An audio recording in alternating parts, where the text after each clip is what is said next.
guys, welcome back to the page. If you're new to the page, thank you for visiting. I hope you come back. If you have been here before or maybe you're new, just please, if you enjoy these videos, please make sure you're subscribing, share it with your friends and family. The whole point of these channels is to kind of get this information out so we can all make it through stuff and be prepared as a community. Okay, so today what I wanted to do was just go through some prepping tips, right? So again, I'm not an expert. A lot of these things I didn't do myself when I first started, and so it's just to give you kind of a starting point if you're brand new to prepping.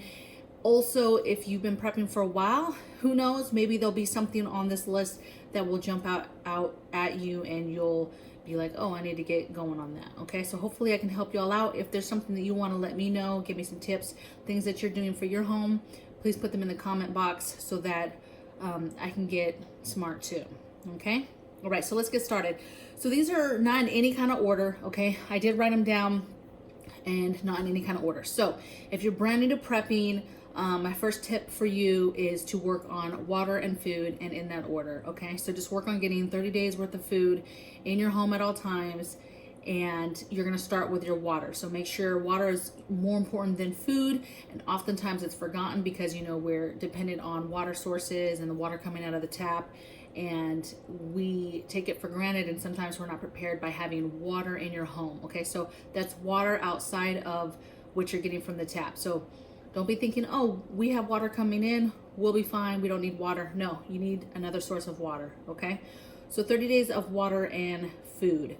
And do this because a tip, the reason why this is a tip in the first place is, you know, a lot of people think that preppers are like crazy gun owners and we're all about the end of the world and all this crazy stuff, right? But so don't go out and just start spending your money on crazy preps and survival gear and all this stuff. You need the basics first, and then you can work on that other stuff. Okay, all right, so practice with your prepping gear or the things that you buy. So once you get to the point where you are buying things like, you know, a canner, or you're got a couple camp stoves, or you got a generator, you want to make sure that you're using those preps, you're practicing with those preps. So an example would be if you get a camp stove, maybe one weekend you're getting some emergency food, or you're getting a can of chili, whatever the case may be, and you're actually making sure that you have something to cook it in, that you have the stove, that you have the fuel for the stove, and you actually practice using it. Okay, the generator, you're getting the generator, you're seeing how much gas does it take exactly what will it run. Okay, will it run lights, will it run a small refrigerator, and then most importantly, how long does that last before you need to fill it again? Okay, so knowing these simple things is a huge thing. It's one thing to get the, you know, the item, but it's another thing to actually know how to use it, okay, when the time comes. All right, so buying a prep every store trip. So I'm not saying that you have to go all out and be getting something every time. What I'm saying is to stay awake and pay attention. And when you're at the grocery store getting your regular groceries, for example, be paying attention to sales, be paying attention to things that you want or need for your preps, okay, and be picking them up. So every time I go to the grocery store, I come home, my family knows that I come home with a couple things, and sometimes that's something as simple as 6 more cans of green beans. Whatever the case may be, they know that when the groceries come in, they're going to help me, and there's going to be some stuff that needs to go to the different storage places for long-term storage. Okay, so make sure your family is kind of part of what you're doing too. This isn't just a solo mama bear, I'm in charge, I'm gonna make sure that we survive. No, your whole family should be part of this adventure. Okay, that's part of being able to survive as a family, is everybody knowing what's going on. So the next thing I have is keeping your preps in multiple locations. So you're going to hear this on various other channels when they talk about tips for prepping, and this means a couple things. This means that, one, you want to have preps that are in a totally different geographical location, right? So meaning not in your home. So that could be your bug out location, that could be a second home you have.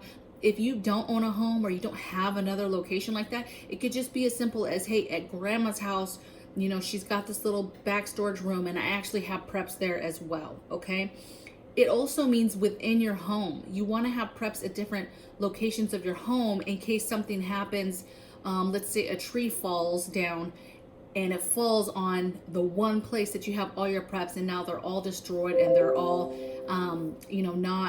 not going to be able to be used because this tree fell and destroyed everything. But if you had your preps in different parts of the house, then you get my idea. You would be not totally wiped out by one situation happening.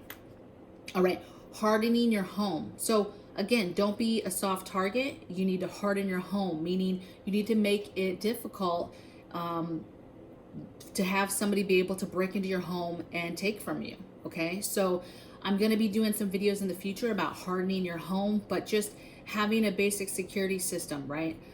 Having the sign saying that you have a security system, having motion lights outside, having upgrading your door and its ability to be kicked in. So just simple things, but a prep is you're prepping and keeping valuables in here. And if anybody gets wind of that and wants to target you, you need to make it difficult for them to do so. Okay? So hardening your home is a tip.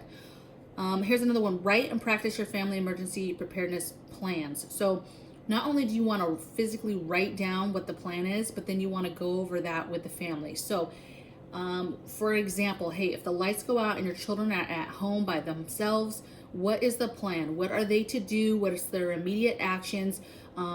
And part of this is making sure that if you've gone through with them exactly what's going to happen and a reality of timelines, then they're not going to panic and be like, oh, mom and dad are not here. It's the end of the world. There's no power. And then they're not scared because one, they know what's happening. Two, they already have a plan and an action of what they're supposed to be handling at the house. And it gives them the sense of being a part of this and having a responsibility in the game plan, okay? And just the reality of knowing that mom and dad might not be home right away because, what if there's, we're not able to drive home and now we're walking home and now, essentially it went from, oh, they'll be home in 30 minutes to maybe we're not home for hours and hours, okay?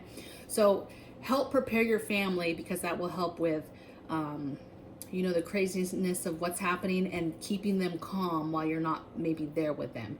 And two, parents, maybe there's young kids that have to be picked up at multiple locations and knowing, okay, which parent's going to pick up what child and where you're going to go maybe, okay? What if you get home and it's destroyed and everybody's gone? What's the plan? Where were you supposed to go to next should that happen? Okay, so basic plans for basic things. If there's a fire, this is what we're going to do, okay? And that's down to simple things, just making sure that your kids and family know what to do in a case of a basic emergencies. But you're just going to make that a little bit wider. All right, okay, so I like this one, keeping an orderly home. And I try to use this to motivate myself, even to do something as simple as laundry, okay? Imagine if the lights go out and you have no water and it's cold, your family's cranky, everybody's like, oh man, what's gonna happen? And you now realize you have 3 loads of laundry to do. 3 loads of dirty clothes, and you have a sink full of dirty dishes. You have no way to wash them and clean them. You're 3 loads behind with clean, laundry to be able to put on, okay? And God forbid that was most of your clothes, right? Or most of your underwear and socks are in the dirty clothes because now you're in a situation where you don't have enough stuff to maybe even get through a week or 2 weeks, okay, without water and stuff. So keeping an orderly home, keeping up on the laundry, keeping up on the dishes, that stuff will matter if something happens. You'll be so much happier that you kept up on it. And that goes into just organizing your preps and inventorying your preps, just knowing that the more organized stuff is, the easier and the less things you have to deal with when, the shit gets crazy, okay? All right, so buying in bulk and preserving it right away. So just when you get to the point where you're buying bulk items, you're buying a bunch of sugar or a bunch of flour and you're trying to preserve it, you just want to do that right away, okay? Another tip is you want to be a prepper, you don't want to be a hoarder, okay? You get what you need, you preserve it, you put it away in an orderly fashion, and then you keep moving, okay? We're not just buying stuff and then stuff's all over and you got Amazon boxes everywhere and you got big bags of food that aren't being kept the way that they should be and they're exposed. So you just want to get ahead of that and just preserve stuff as you get it. Have a plan and a thought process of what you're doing and complete it. All right. Just stay woke. So pay attention to what's going around you. Okay, listen to your friends and family. Listen to the news. A lot of preppers are like, nah, they don't have TVs. They're like, we're not listening to the news. Listen to the news. Okay. Try to take politics out of it and just listen to all platforms and see what's going on. Okay, knowledge is power, and knowing what's going on in the world is helpful, no matter who is giving you that information. Okay, pay attention to your other YouTube channels. I watch all of them. Some of them have gone more political, but I still listen to them because that stuff is still valid to me. It's valid information. And the more you have your ear to what's going on, the more you can get ahead of things before it's panic mode. Because we all know if you're even a couple steps ahead of people, that can mean the difference. The toilet paper being out, the stores, the panic buying. If you're even a little bit ahead of everybody, then that means you're ahead of, the craziness once everybody catches on. Okay, maybe that means you're getting in the gas line a little bit sooner. Okay, maybe that you're just knowing what's going on around with you will help you get ahead of things. Okay, we know that inflation is coming. It's coming because we're giving out so much money to help people. Inflation is coming, so we know you should be prepping on your food and getting your stuff now while it's at a cheaper price. Okay, common sense, but paying attention to what's going on around you.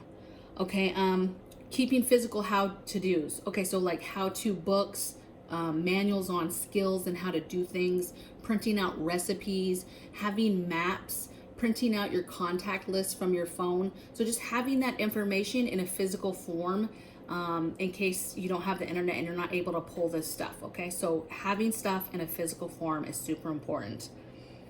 All right, so just a few more. Don't forget your elderly, your special needs.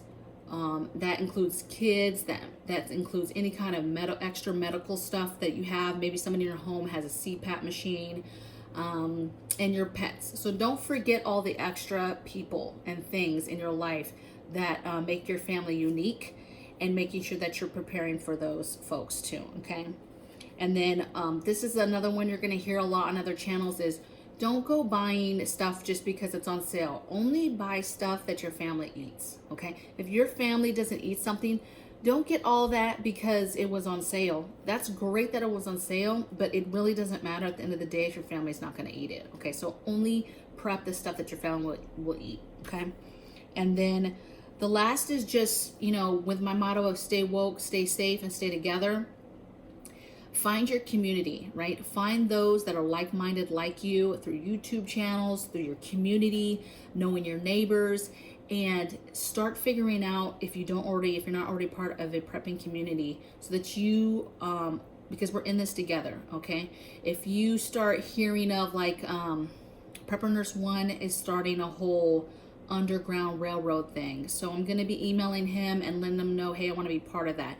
And that's just knowing like, hey, where are we all located at around the United States, so that we can kind of see who's around us. If we need help or something goes crazy, like-minded people. Okay, so those are the people that you want to attach yourselves to, and on this adventure. Okay, so hopefully that wasn't too long. I'm almost at 14 minutes, so I'm gonna go ahead and let you guys go. Please let me know in the comments below what's working for you, tips, comments, things that you wish you would have known when you first started prepping. I know there's gonna be people that are brand new preppers watching this, and there's also gonna be some old school mamas and papas watching this too, that are still trying to stay in the game and be informed of what's going on. Okay, so let me know, and I'll see you guys next time. Okay, blessings to you and your family.